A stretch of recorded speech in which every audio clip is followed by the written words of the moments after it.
Hello.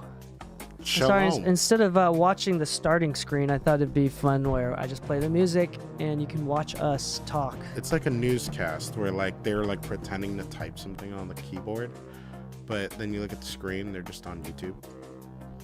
Yes, potentially. Hold on. We are on YouTube just silently. Yeah. Literally, that's what we are doing. All right. Hello. All right, let's get into it. Just remember, we don't have a conversion rate for the TISM. Okay, Eurotism. All right. That's good.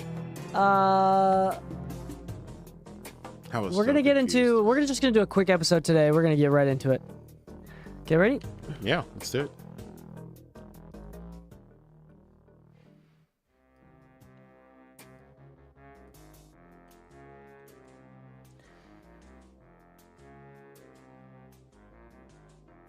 Nickname? Leviticus Lou. I don't know. Like the Bible? I'm the most unreligious person here. I think Leviticus is like the boring one, if I'm not mistaken. That sounds pretty accurate to my personality. All right. Hello and welcome back to the Mix of Music Podcast. I'm your host DK, and with me, as always, is my lovely co-host Leviticus Lou. Somebody educate me on the Bible.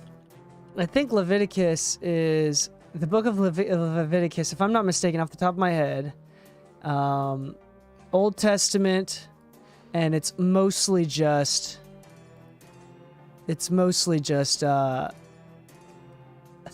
like genealogy. Like, this is the son of this person. So it's like a family tree. Oh, maybe it's not. Hold on. What is Leviticus? The burnt offering. Oh, maybe it was second. Am I wrong? Oh no, it's all the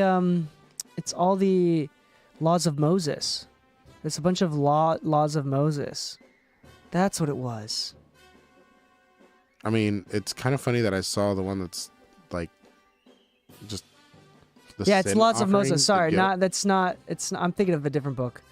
It's the original, the OG Laws of Moses. Anyway, So am I a little more interesting than boring? Or am I the rule book? You're important to only a small percentage of the population. Oh my god. That sounds still sort of accurate. That still sounds sort of accurate. Damn. All right. Well, that's funny. Leviticus Lou sticks. That's funny intro to the episode. Anyway, this episode of the podcast, we want to talk a little bit about specifically hybrid mixing workflows and what that means and why we like it, why we don't like it. Lou and I have done both.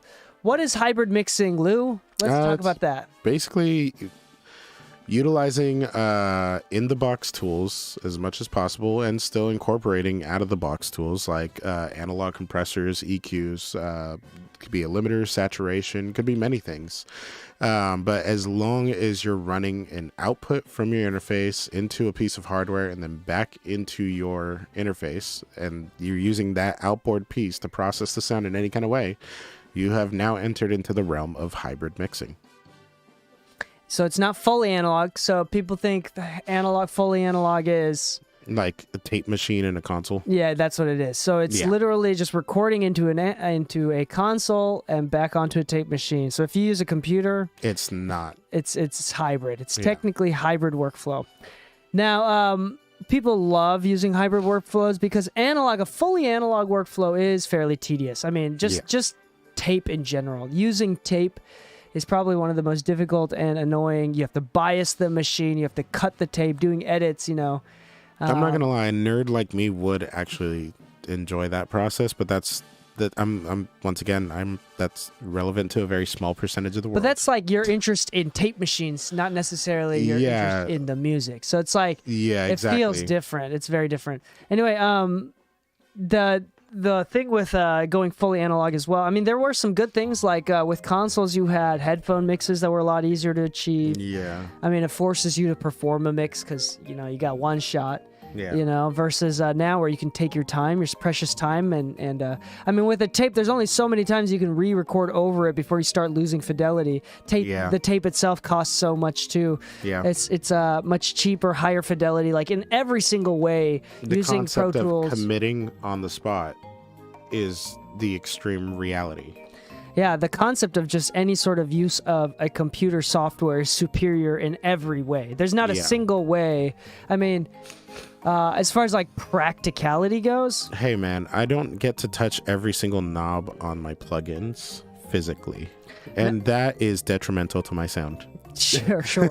But I mean, lose the tactility of it, and then you also lose the imperfections of analog. Yeah. Which the imperfections, to put it in perspective, like there was a time in the 90s where TV went from like 30 frames per second to like 60 frames per second. I don't know if you remember that, but it started looking like hyper realistic. Yeah. And it people were like, we don't like it. And then they put it back down to 30. And even in film, like in movies, it's 24 frames per second. So like they had the opportunity to use a higher frame rate due to technological advances, but they did it. And they're like, we actually don't like it as much. Let's keep it at 30. Let's keep it at the lower fidelity. If you have an iPhone and you have that frame rate setting switched, 30 or 60 frames per second, 60 while I'm actively holding it and walking around recording something at 60 frames per second feels like I'm in like some really made up VR thing. It doesn't even feel real. It doesn't feel real. Exactly. Yeah. That's the point. So I think that's kind of like with analog gear, that's kind of what it is. You're kind of bringing back that technological imperfection that you want. It's a diversity in sound, not just like compared to plugins, but diversity of sound even within the same box. Like there's a part of like you never really know what you're going to get, and it's hard to kind of figure it out. There's a bit of randomness to it, which makes it fun and exciting. And there's also a huge price tag, a really big price tag.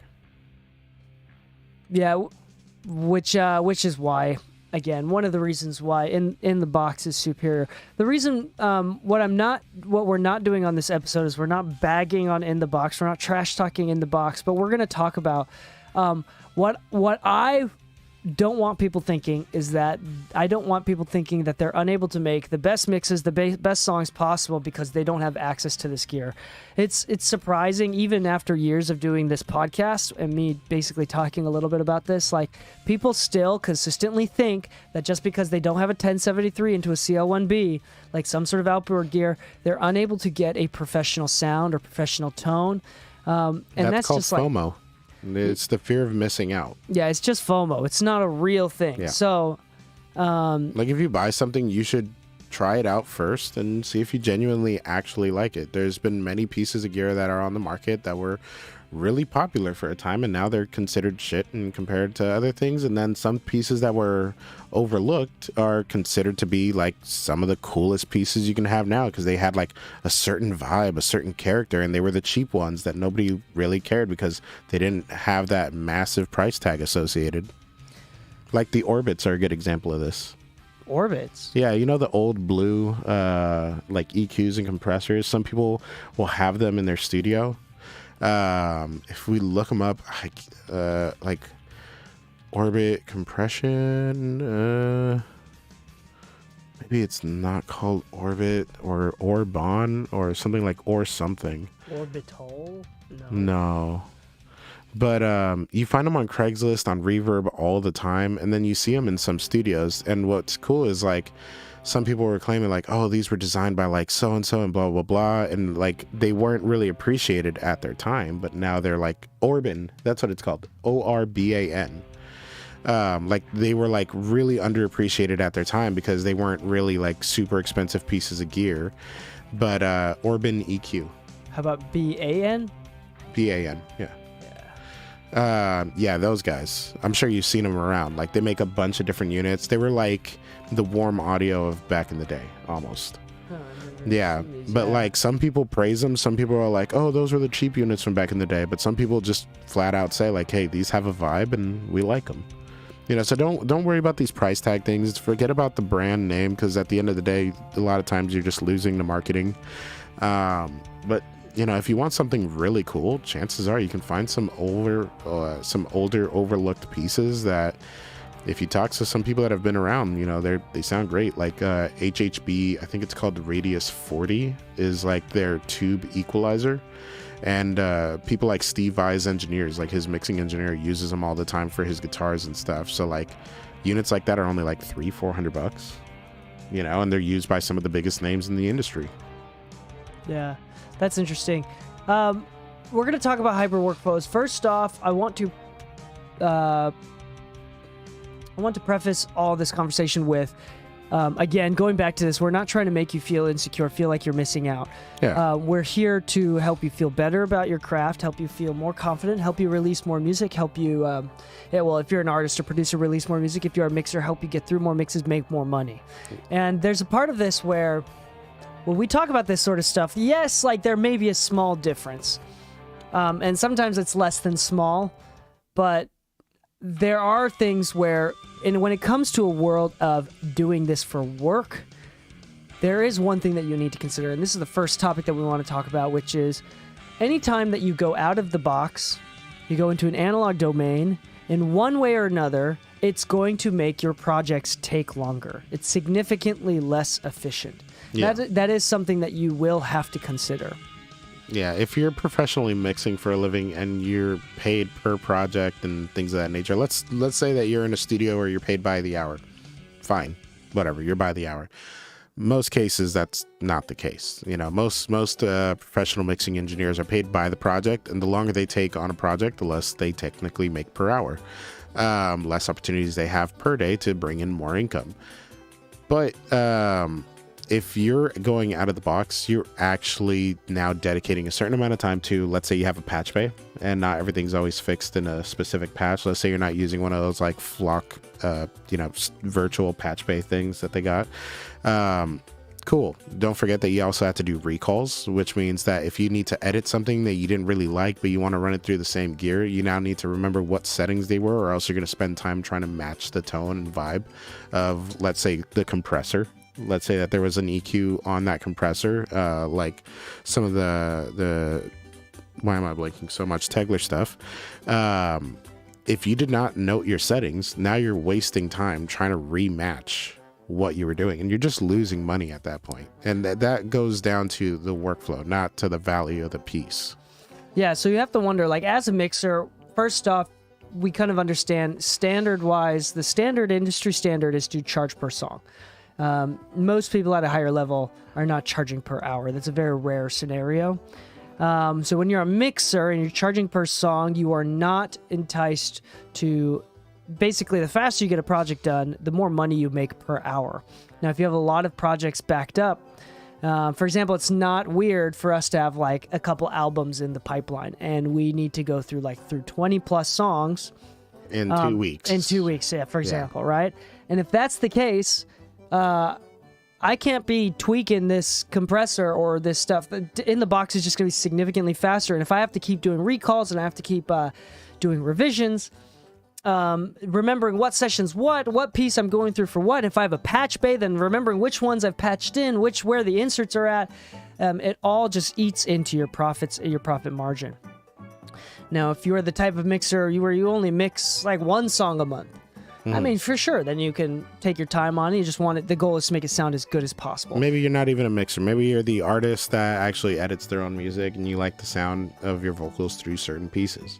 There you go. We get it. Yeah. So, I mean, like, sometimes making more money per hour is not a big deal, but after a certain point, you're going to be too busy, and you cannot afford to spend more time on any particular song. Yeah. Now, there are ways, I mean, hybrid is there are ways to make it a little bit faster, something like a Flock Audio, where it's like automatically switching, or like digitally controlled analog pieces like from Tegler or from West Audio, Better Maker.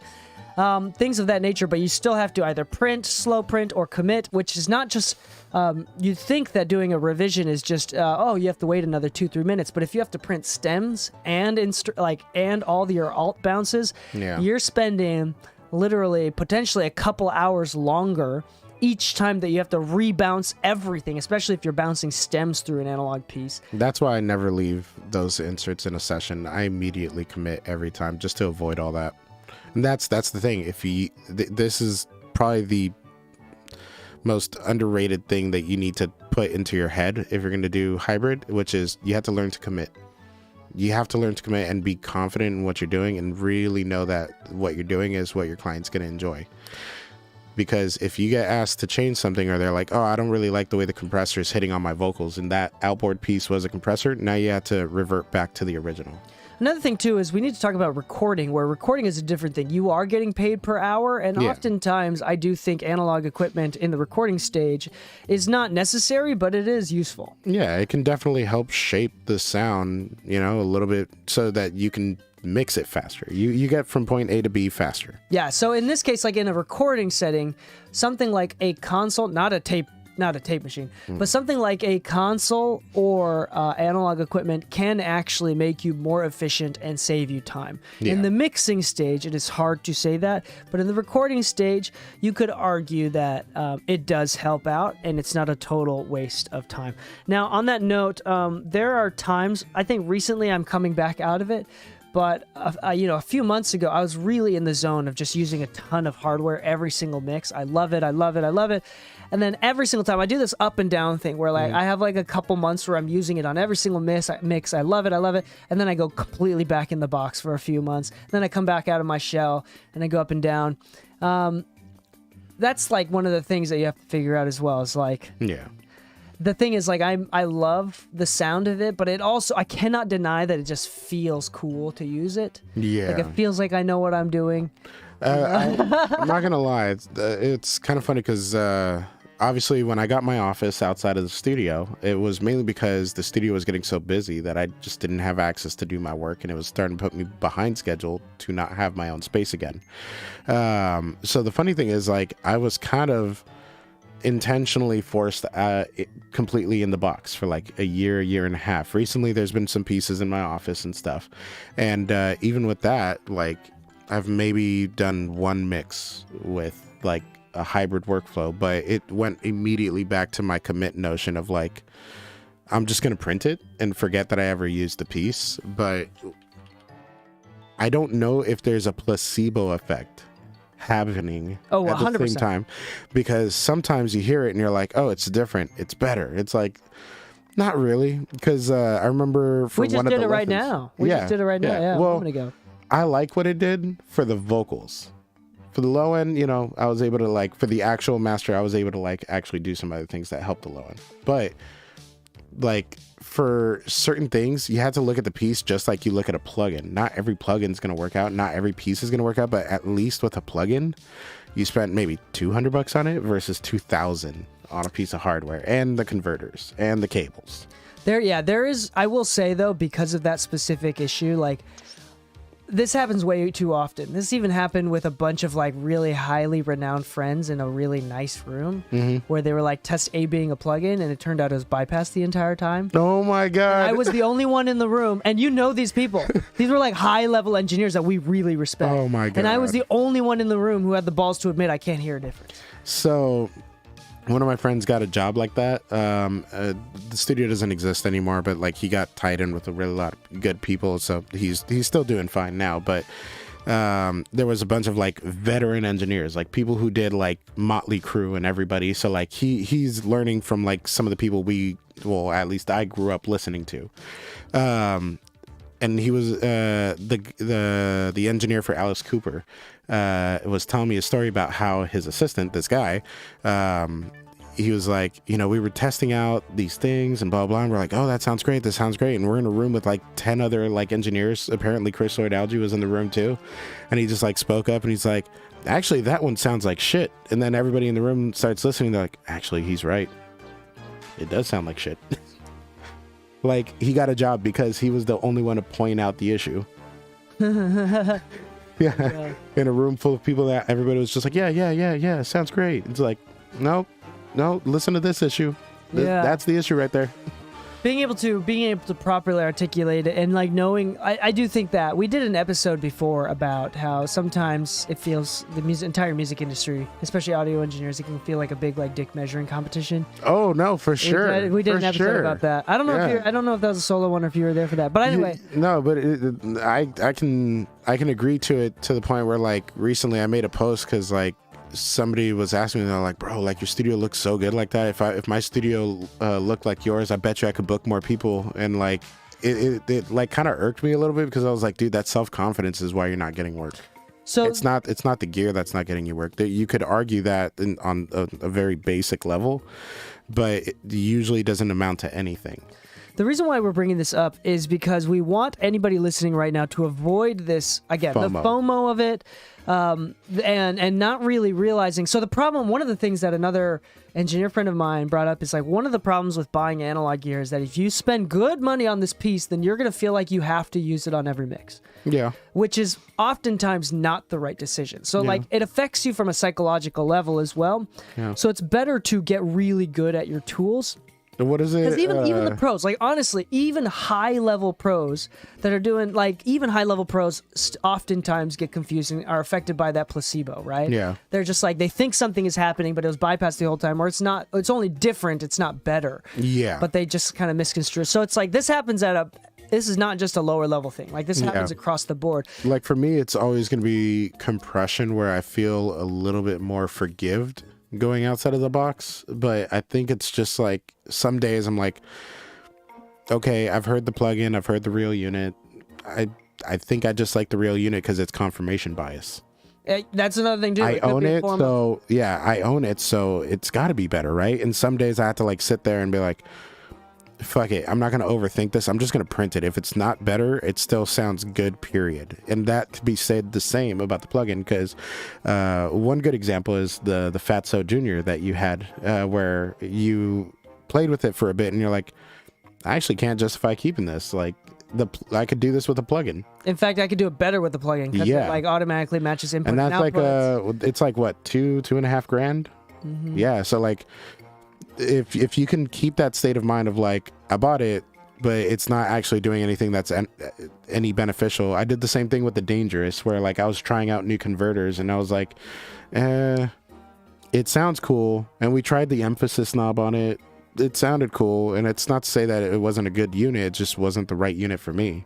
And you have to be able to at least acknowledge that. If you buy a tube tech and the tube tech doesn't do the thing you're hoping it does, you should return it. Yeah. Granted, yeah, you could do a little bit of, you should always test out the gear that you want to get. You should always make sure that you confirm that it does. You do like the sound of it. It is useful. I'm hyper picky when it comes to analog gear. Yeah. So when we were sponsored by Tegler last month, I mean, I have 3 pieces of Tegler gear on my desk. One of them is packed up right now, but I have 3 pieces of I was about to say, where? And I love them. Like, I really do think that you get a big bang for your buck on these. So when I say that I like something, like another one that I talk about is like the Comp 2A from Golden Age Audio, which is like an affordable LA2A. I think it's cheaper than the Warm Audio one. Yeah, it is. I think by like $100. So good. It sounds so stinking good. Like, I'm not gonna lie. At first, when you got them, there was that elitism price point kind of thing that was in my head, where I'm like, it's only like $600-700. Like, how good could it be? It might just be as good as the Warm Audio stuff. And I know Warm Audio can be good on some pieces, but I've also heard some bad pieces. And I think I might have owned like an early days bad unit, to where like my bias is also like I had a unit that was noisy. So maybe not all units are noisy like the one that I had. But with that said, once I heard it, I was like, actually, this sounds really fucking good. And it's only like $600-700. Like, I kind of want to try the LA3A one now, because I love LA3As, but there's no way I can afford a $3,000 LA3A. And like, well, hold on, I can afford one now. Yeah, I think. Well, for a vintage one. Yeah, like they're like $6,000-7,000 for like a vintage one, and if you get a modern LA3A kind of thing, or like a reserviced one, you can find them for like $3,000. But it's like, I'm okay with what the UA plugin version of it does, but now that I've heard the LA2A from Golden Age, I'm curious to try their LA3A and see, even if it's like a vibe difference, or if the plugin is still going to be just as good. Like, it's got me curious, but not like I have to buy it now. It's got to be better.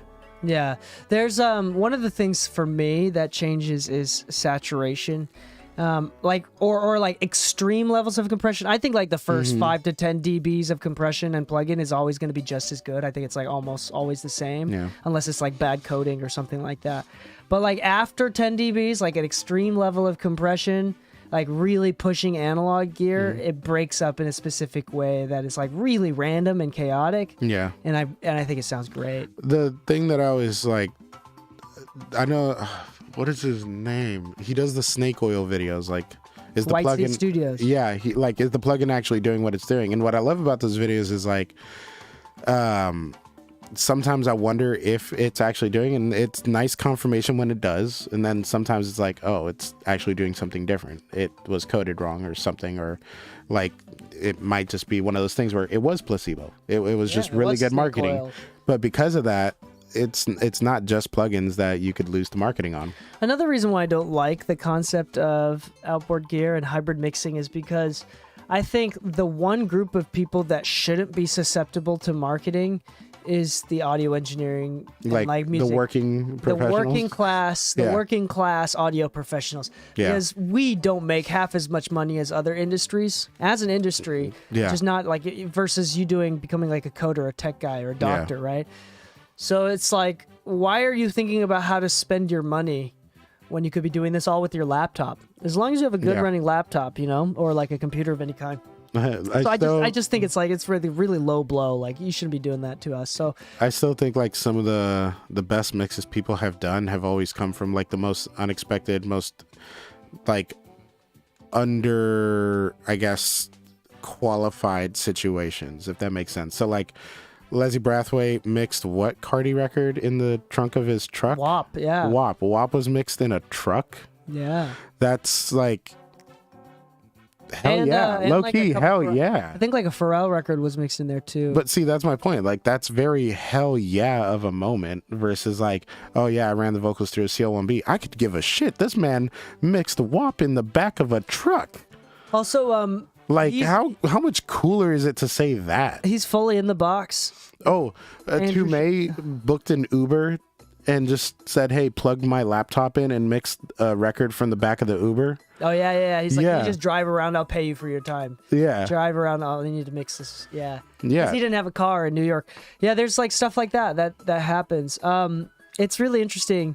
The point is, okay. So going back to the hybrid mixing, going back to the original thesis here, is hybrid mixing good? It's good and it's fun. I think the biggest value is two things. Fun. One is fun. I think it's fun. Get your hands on it. Yeah. I think the second thing Pause. is like tax write-offs. Yeah. That's like a huge thing. But that doesn't matter unless you're making an income from a business. Yeah. I do think it's fun, and so that's why, like, if you're an enthusiast or if you're not a professional, you're a hobbyist or an enthusiast, like, go for it. I think that's a great idea. But as someone that is trying to make money from it, I think until you make enough money where you have to have tax write-offs to avoid paying taxes, like, don't get analog gear. Yeah. And Like, I even don't think it's then, necessary. if you can afford it or you're in a stage where it'd be a good idea, talk to a consultant about your finances, about how much you're making. If you don't know what you should be saving or putting to the side or how you should plan it, they'll let you know, hey, you should consider having X amount of write-offs to help you out. Yeah. You know, and then you can budget from there. As again, this is specifically for mixing. As a recording engineer, it's different. As a studio owner, it's different. Yeah. But if you are trying to be a mixer, A paid mixer. you should never, and especially this is important, you should never, ever, ever, ever go into debt, Yeah. especially unsafe, stupid debt Yeah. for pieces of gear to use for mixing, because your income does not go up based on how much gear you have. And if it's- it does, that's usually not clients. Those are It's a red customers. flag. Yeah, it's red flags. Yeah. We've talked about this in the past, but it's not a the good opposite sign. way. People that get a lot of clients and do well have enough money to do tax write-offs with analog gear, so they get it after they do well. Yeah. It's not you get them and then they start doing well. It's Yeah. the opposite of what most people immediately. Yeah, what think is it? If you build it, they will come. But It's not that. I'm just gonna be honest with you. That doesn't work in the music industry. It doesn't. Like maybe a venue. If you're a venue owner, sure. You know, you can't throw concerts without the venue, sure. But we're talking mixing, and majority of major mixers nowadays are working from home in their Working garage. from their- home. An extra bedroom. I'm just saying, like, Tizio's working from home, Jesse Ray Ernstein's working from home, Leslie Brathwaite's working from home. Like, some of the biggest names working with the biggest names are working from home. They only go to the studio if they absolutely have to. And also, well, hold on. Other than Tizio, the people that you named are also family men. Yeah, too, yeah. with kids. Hey, man. This is Are what you just, telling like- me I gotta have a kid to be successful? Yeah, I am pressuring you. Good. No, Good. I'm gonna call Anna right now. I will say though that like that is the one thing I'm grateful about mixing though, is like this is one of the few things in the music industry where I can like Be at home. read books, be at home, spend Yeah. time with the family. You know, I can do that while doing the cool thing of working on music. There's Yeah. very few other parts of this industry where that's open to that. Yeah, I'm not gonna lie, I got offered a recording gig for an artist. Like, I'm not gonna say names because it's not. I don't want it to sound like shade of like saying no because they couldn't meet whatever. But I told them, like, I would only record and become a personal recording engineer if you paid me like $15,000 a month. Like, that's the only way I'm saying yes. And they kind of got insulted. And I'm like, I'm sorry, I really enjoy my piece right now, and I need six figures. Well, you don't want to insult people, but like that wasn't your intention. It wasn't my intention. It was just like, hey, I would be happy to mix for you, master for you. I'd be happy to help you get your files in order and kind of organize sessions from you remotely. And he got upset over only $1,500 a month. $15,000. Oh, $15,000 a month. Yeah, Okay, if I'm I was become somebody's personal engineer, and I have to dedicate 12 hours a day, 5 days a week, and they want overnights, I'm sorry. I would rather be with my family. yeah. Yeah, so it's not to be mean or anything. It's just mixing and mastering is one of the few sides of this industry where they don't always have to be near you, and in fact, the higher you go, the less likely it is they're ever there. Yeah. Like, if you're really good, you are not the problem. You are not an issue. They don't have to check in on you. They don't have to stand over your shoulder. You are the man or the girl or however you want to be. You are them. You are they. Thanks, Lou, for being inclusive. All right. So I do think the last thing that I want to talk about is when it comes down to, we did an episode a couple weeks ago about delivering stems and alt mixes, which I've gotten a lot of positive responses. People didn't realize that they should be doing that. Yeah, I'm not going to lie. We've been getting messages for that. Yeah. Yeah. So it's like really good that you should be future proofing your deliverables. I mean, it's just really good practical advice. I can't believe we haven't talked about it. It's taken us 250 plus episodes to talk about it. 3+ years. Yeah. And then, but on that note, like if you use any sort of hybrid workflow, especially if you work on a master bus, master bus or mix or any sort of bus, right? If you use a VCA compressor on a bus or some sort of EQ on a bus, individual tracks, you can do what Lou does, Lou talked about earlier, which is you can commit the track in most DAWs, freeze it or commit it, and it real time bounces it through, so it has the audio file going through the gear. That's a really good idea. You should be doing that every single time. But if you use it on any sort of busing or mix bus, you have to print manually. You have to print online every single time. Yeah. And if they ask for revisions, you have to do all the stems going through all the analog pieces of gear every single time. There's a revision. Oh man, and that's just like, especially when you're on a crunch, this does happen. I mean, these labels that are paying, potentially thousands of dollars per song, they're partially paying it because they are also aware that they might. They're trying not to, but they might ask you for a revision when the song's coming out in 30 minutes, and they send you the files 20 minutes, like 30 minutes before the song is supposed to come out. Yeah. And they need a revision right now. Yeah, that, I kid you not, that actually recently happened. I had to master a song that the mixer told me. He's like, I mixed it like a year and a half ago. And then they told me they're finally going to release it, and then they asked for a revision. I was like, a year and a half later. No. I'm not going to remember any settings or what piece of gear I used at that moment. I have a really proud moment. I have a really proud one. Mm-hmm. I have a guy that I worked on this project 5 years ago. Uh-huh. I had it. Oh, yeah. No, I had it. I was... I charged him for it, like an archive retrieval fee or whatever I called him. Yeah. I mean, I charged him for it, but... yeah, dude, I was able to find the files and do the bounces for him. And because it was all in the box, it was no issue. Yeah, I got a call the other day. Somebody was looking for files from the studio computer. I asked them when they recorded it. It was about like 7 months ago. And I was like, okay, that computer was put out of commission for a little bit. I'm going to have to go to our storage unit and dig it up and everything. When do you need it by? They're like, oh, how soon can we get it? I'm like, we're going to have to send somebody out. Like, we'll have to figure it out. They're like, oh, you can take your time on it. I'm like, is it important? They're like, no. I'm like, why are you calling then?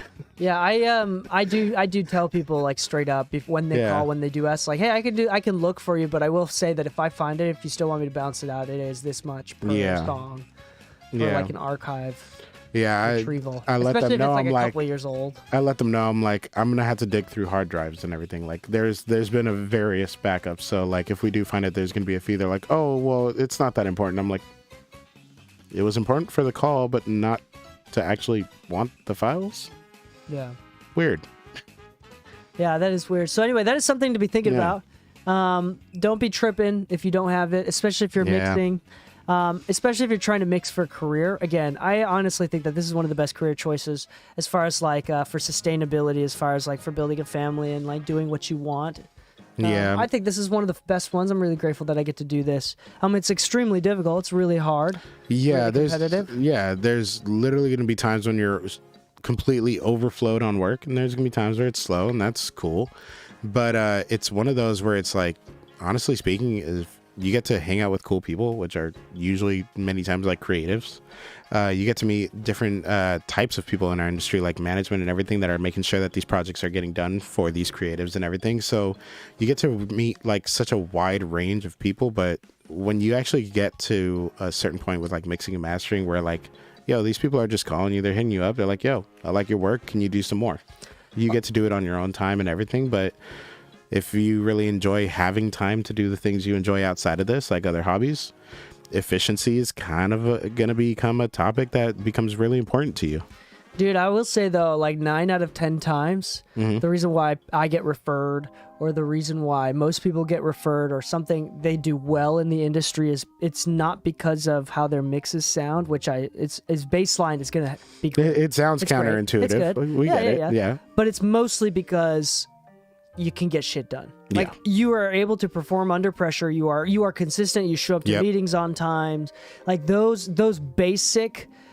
Being responsible in a world and an industry filled with people having mental breakdowns every single Yeah. day and being really chaotically creative, like you stand out. And the Yeah. line has never, like the threshold to do well in this industry has, and to be a not, this is not just this industry, but to be a functioning human being, a functioning adult, the line has never been lower. Yeah. It's like, it's pretty insane. Like you do things that you know you should be doing, and you will succeed very, very well. Yeah, I'm not gonna lie. I spoke with a friend of mine. He like manages and develops artists, basically. Like he's had like some successes, and obviously not always is it going to be a success. But one thing that he did communicate is there is like this messed up notion of like if they used to be athletes, it's a better artist to manage because they have a sense of, okay, sometimes you got to take direction. There's a coach in play. Sure. They're able to be coached, yeah. Exactly. But part of this is like they also want to know that the people that they surround them with also know when to say that something's off. Just like in a team, if you're the coach, you should also have a team captain, somebody that's within the team that you know you can trust to make sure everybody's good with.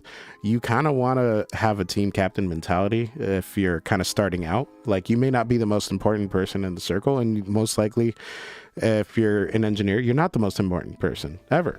But if you're looking to develop a career, there's something to be said about those that know how to just communicate efficiently, keep everybody on target, and that also means keeping yourself on target, because if they can see you as a leader role, they might give you more opportunities with bigger names because they see you as somebody that's like, okay, they've kind of outgrown this team, let's put them in a bigger team. They've outgrown this team, let's put them in a bigger team. So, I mean, talking about staying on target, that's the entire point of this conversation with hybrid workflows, is that if at all you find it to be distracting, like don't be afraid to go completely in the box and just avoid it. I mean, I feel like most people are in a situation where they have to be in the box, you know, because it's difficult to afford this stuff. But don't feel like you're missing out if that's the situation. And if you get it, don't feel like you have to use it, because at the end of the day, being on target, being reliable, being able to hit the mark, being able to be on time with your sessions, I've repeated that, but is significantly more important than having the right type of saturation from an analog piece. Because at the end of the day, here's the God honest truth. Yeah. Anybody that says that they can tell that you mixed your record analog is a fucking liar. Yeah. Anybody who says, "Oh, it's so warm, I can tell that you mixed analog," is a fucking liar. I'm not gonna lie. I don't know if I should say it. Should I say it a third time so it's very clear? Hold on. I'll say it like this. If you ever want to be respected in this industry, don't ever speak in that nature with a sense of absolutes. Anybody that speaks in absolutes usually doesn't know what the fuck they're talking about. Usually. Wow, Lou, this mix sounds like you mixed it in hybrid. Did you compress the vocals with an 1176 at a 7 release and a 3 attack? No, at a I 4 to didn't. 1 But ratio? that was a good guess. Asshole. Like somebody told me that they can tell when drums were bus compressed 6 to 1 because it's the most common thing, and I was like, okay, there's one thing like hearing trends of like styles of compression, but to say that you could hear that it's 6 to 1 is kind of a weird one. Yeah, that's so strange. Yeah. It's so strange. No, but, like you should be able to tell like this is a fast compressor versus a slow compressor or like whatever. yeah. You know what's like, funny though? Like I like it or I don't like it. That's another way you can word it. But Weird. like I can tell what it is. That's wild. the weird fun fact is like the same person that spoke in such absolutes. Somebody else told me that he showed him one of his own mixes on like the speakers and everything. And they're like, you know, it's funny because it's like a cover song, even though it's the same original artist, but the mix even sounds worse too. So it was one of those wild. like the same guy making these claims also couldn't get the mix right. Yeah, that's wild. I will say, I mean, in an A/B scenario, and this is the problem, is that like when you go, like for example, Warm Audio just released their CL1B, which looks really cool, it's very interesting, and then you hear the A/B comparison test, and it's not even close. No. So I know that we've talked shit on the CL1B before, but I think it's just because it's so popular. But it made me realize how much I actually like the CL1B when we did the comparison.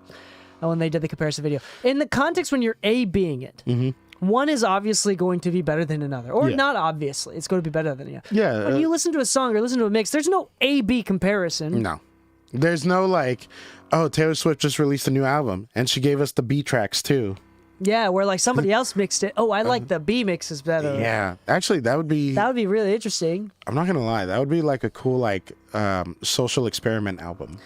So there are a few mixes out there, including if you really deep dive search, like we talked about, like there's one with Serban Ganea mixed it versus somebody else mixed it. Oh, there's like before and afters of like Manny Yeah. there's before and afters for a bunch of these. You got to deep dive, but in comparison, first off you'll be surprised how little it changes for all these bigger tier artists or these bigger tier mixers, and then also like it's really interesting that you can only tell that it was better. One was better than the other when you A/B it, because they both sound good by themselves. It was kind of funny because like I remember getting a note from one of the students at the last master class I taught saying he's like, I didn't expect there to be so much saturation used for like tone shifting and everything. Like you didn't really pull up any compressors or EQs for the most part. I was like, oh yeah, because you know, the tracks were already good. And that's kind of the funny thing. Like when you're at that bigger level, you're also dealing with producers that can get from point A to B much faster, which means they have better source of sounds, whether that be like better samples or they hire musicians with really great gear and really great chops, which means less editing and correcting or tone shifting to get to the sound that they were after right away. So a lot of times when they turn it in, they're looking for a quick turnaround. And a lot of mixers also have their... It's not weird to say that a mixer is a fan of a producer and wants to work with the producer because they're like, dude, this guy's productions are so great. Even the way they send them already sounds almost mixed. Like sometimes I don't even know what to do with it. You know, some people just deliver such a great product from the get-go that the mixer's job isn't necessarily to revolutionize the wheel. It's to really just round off some rough edges, really just rebalance it the way it needs to be, touch the vocals and automate them a little bit. But then like, you're like, they were so close. They were so close already. And I think that's like why, like, if you FOMO and buy gear because you're like, I need to have the CL1B, you're forgetting that they likely recorded it through the CL1B. So doubling up the CL1B maybe honestly isn't the actual goal. Yeah, for a mixing workflow. Yeah. Anyway, that's kind of it for this episode. We want to encourage everybody to do their best. We want to remove excuses. Like we want to make sure that it is 100% within your control. I mean, that's a really positive way of looking at life. Like, don't be scared. Don't let fear motivate your purchase. Yeah, don't let FOMO feel like you're don't feel insecure about it. Yeah. I mean, I've heard a lot of really great mixes, and this is another issue that I have, is that more often I've met great mixers who don't think that they're good enough versus people who are really awful and think that they're way better than they are. A good Most people like kind of have a decent understanding of where they're at. Mm-hmm. In fact, if anything, they think they're worse than they actually are. What's funny is like Tizio, who just got nominated for what is it, like 7 Grammys, or maybe it's like he got nominated for a few and is an association into other nominations, whatever. Point is, remember when we asked him to do the masterclass, he said, I'd rather do it on recording because I feel like I can teach better great recordings than great mixing. He still felt himself a better recording engineer than a better mixer, and then here he is, like plaque after plaque after plaque after nomination later, and like that sense of humility still kind of exists. Even some people at the top leagues sometimes have I guess a confidence check going on. You know, they're still kind of feeling themselves out. Absolutely. So I hope this episode helps. I hope that, again, y'all can get some good mixes going on. And I really appreciate anybody that's listening. If you like this episode, if you like this podcast, on Spotify, you can leave, scroll down a little bit. You can actually, when you're in the episode on the player, if you swipe down, or swipe up, it'll say you want to leave a comment, and you can leave a little comment, say what's up. We do read almost every single one of those. If you have a Lou name. Yeah, you can leave loot names as well. Also, leave 5-star review anytime that and any platform if you haven't already. We really, really appreciate that. It's a free way of helping us out. And if you'd like to be a part of more episodes, we have 2 exclusive episodes. So we have 1 free episode out every single week, and then we have 2 exclusive episodes out every single week. On what is it? Is it Tuesday, Thursday, Friday, or Wednesday, Thursday? I don't remember. Either way, two days a week. We have exclusive episodes, and you can go to mixingmusicpodcast.com/exclusive to get access to those episodes. So thank you so much for listening. Happy mixing, my friends, and stay saucy.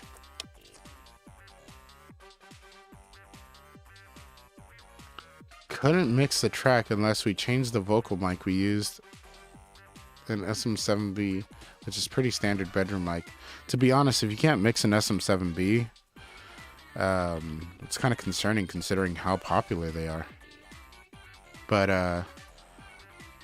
I'm not gonna try to defend this. Well, here's the thing. Hopefully there was more I've heard factors than just what mic it was. Well, granted.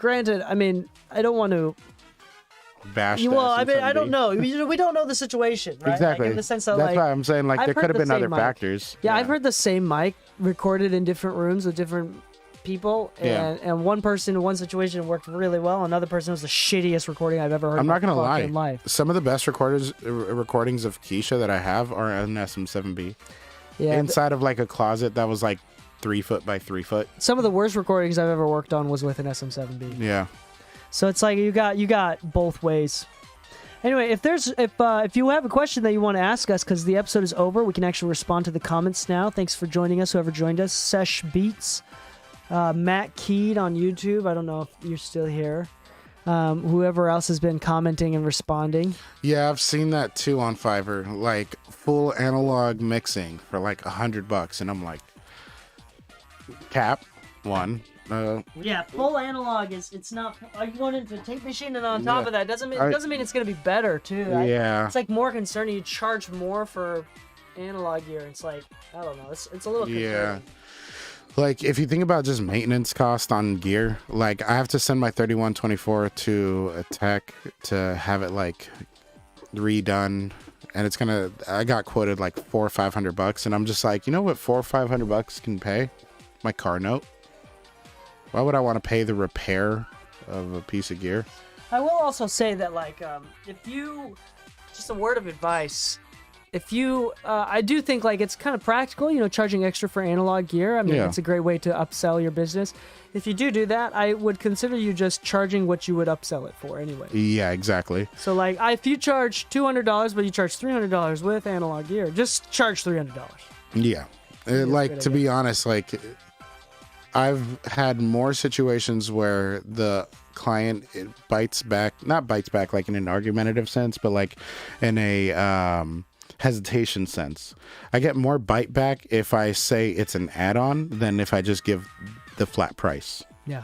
Yeah, the flat price includes everything. It's like, oh, but I need my vocals tuned. It's still the flat price. I can't give you a discount if you don't want it. Like this is the price. If you don't want me to do it, that's fine. All you're doing is saving me time. Yeah. But the price doesn't change.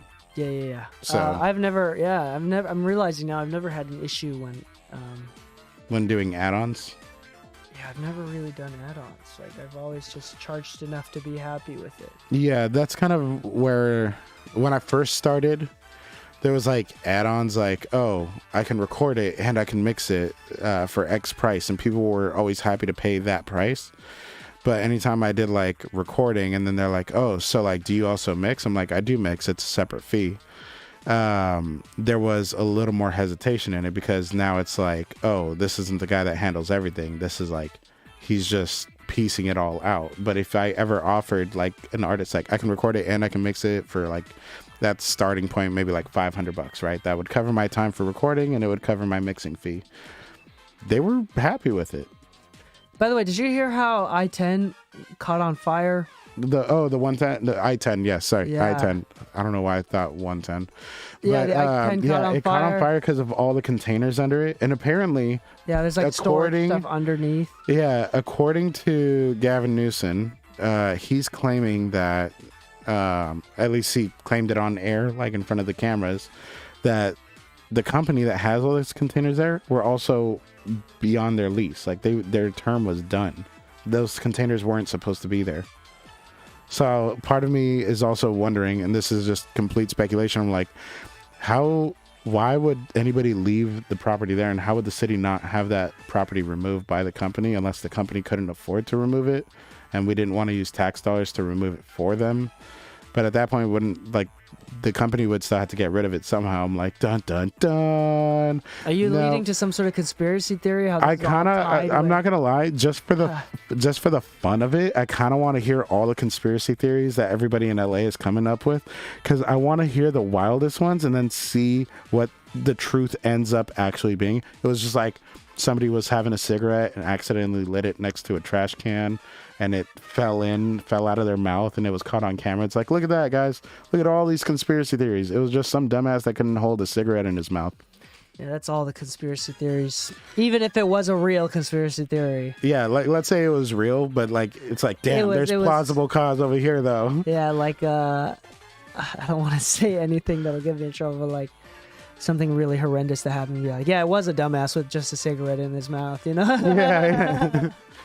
Like, I don't know. Conspiracy theories, like, fascinate me because it's not a matter of, like, what is the theory, but, like... I mean, that's why it's so effective, right? Yeah, but it's like, you really put 2 and 2 together out of thin air. Like, I do not want you to be the detective in a case that I'm involved in, because you are going to frame the living shit out of me. Yeah, dude, speculation is way fun. Yeah. It's so fun to speculate.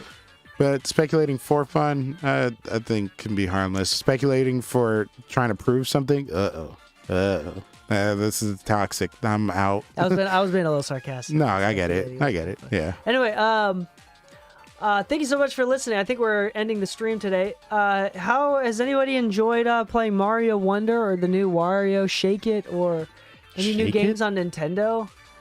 Is it like a dance thing? Samba de Amigo, Kaname can play Samba. I gotta show you videos of Kaname playing Samba de Amigo. Samba de Amigo. Oh, dude, weirdest thing ever. At my grandparents' 65th anniversary party on Saturday, there was a samba dancer, and the only thought in my head was like, who the fuck is this for? My grandfather? He doesn't even remember who you are. Like, who hired the samba dancer for a 65th? But it's funny because, like, it's definitely not for my grandma. So, who hired the samba dancer? It's like getting your grandfather a stripper that doesn't strip. Like, what is happening here? Is it better to give your grandpa a stripper for his 65th anniversary? That's the thing. Why any? I was so confused. That's my biggest fascination of the weekend. I've been trying to figure out who did it. That's funny. All right, well, thank you so much for listening. Enjoy your week. Episode about using concepts from 48 Laws of Power out tomorrow. So, oh yeah, help get your mixing game up and tight and to stay in power. So watch out for that episode on Spotify, Apple, Google, etc., whatever, Anchor, whatever you use.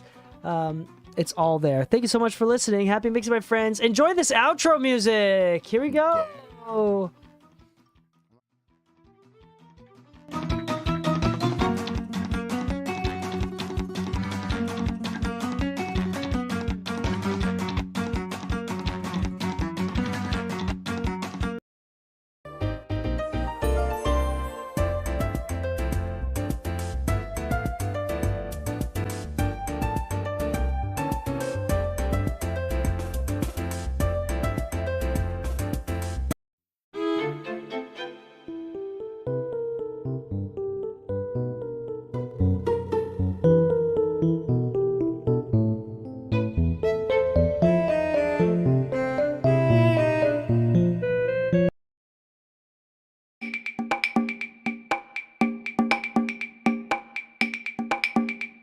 Yea, verily, yea.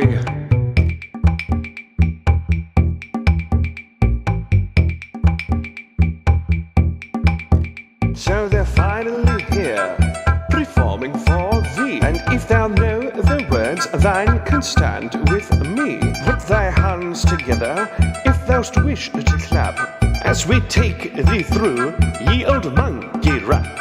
Oh, DK, Donkey Kong, thy leader of the bunch, ye know him well, and thou art finally back to kick some tail. His coconut arrows doth fire its spurts, and if he shoots thee, it's gonna hurt. He's bigger, faster, and stronger too. Forsooth, he doth make the first of the DK crew. Oh, DK, Donkey Kong, DK, Donkey Kong is here. This Kong's got style, so heed ye well, plebs. She can shrink her size down to a pin's head. She's quick and nimble when she needs to be.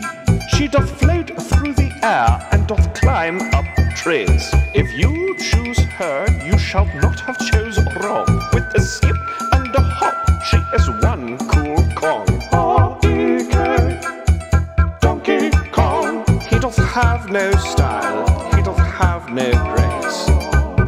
This Kong has a rather queer face.